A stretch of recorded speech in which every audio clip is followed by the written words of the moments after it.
Tawa nyo bala, o, tingnan nyo.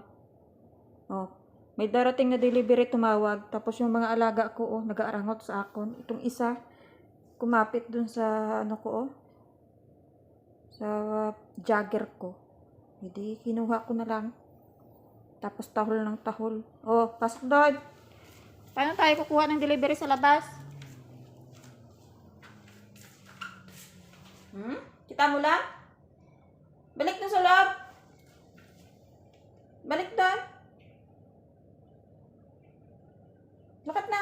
Balik na sa loob. Balik. Lakat na.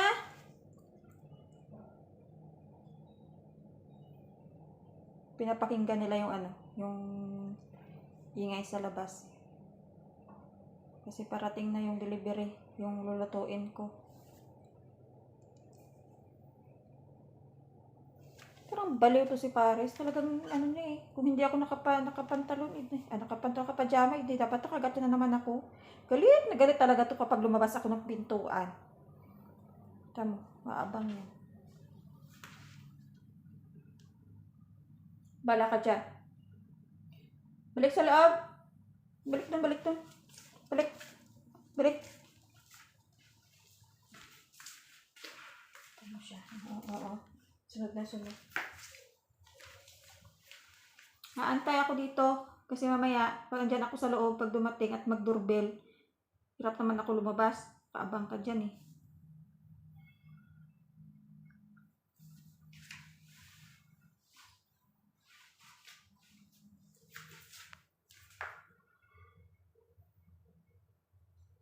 Napaka-sensitive nila masyado. Kunting ingay lang talaga, tatahol yan at tatahol. Balik yan.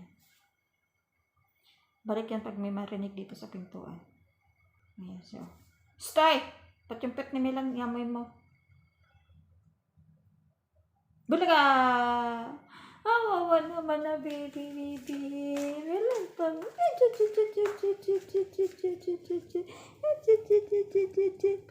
Papapaano yan. Yaw ko nga. Natahol mo ako eh. Ayaw mo kong palabasin.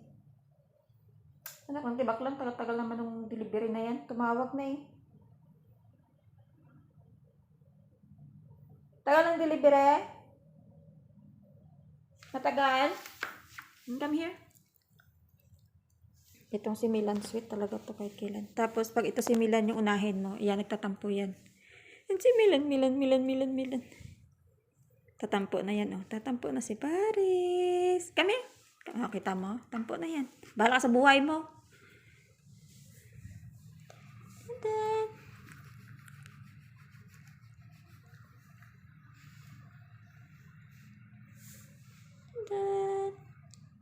Come here nga, here. Gusto niya habulin mo. Bahala ka dyan. Tampo-tampo ka pa eh. Itong isa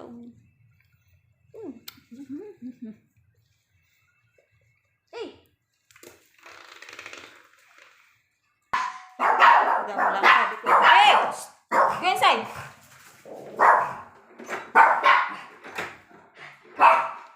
Shh! Go inside! Thank you. Ngayon na, lulutuin ito mo. Yung ibang ingredients nandito pa. Pero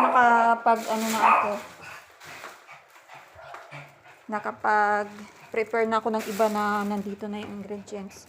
Pero itong bagong deliver, meron pa akong gagayatin dito. Yung mga amo ko nasa taas lang.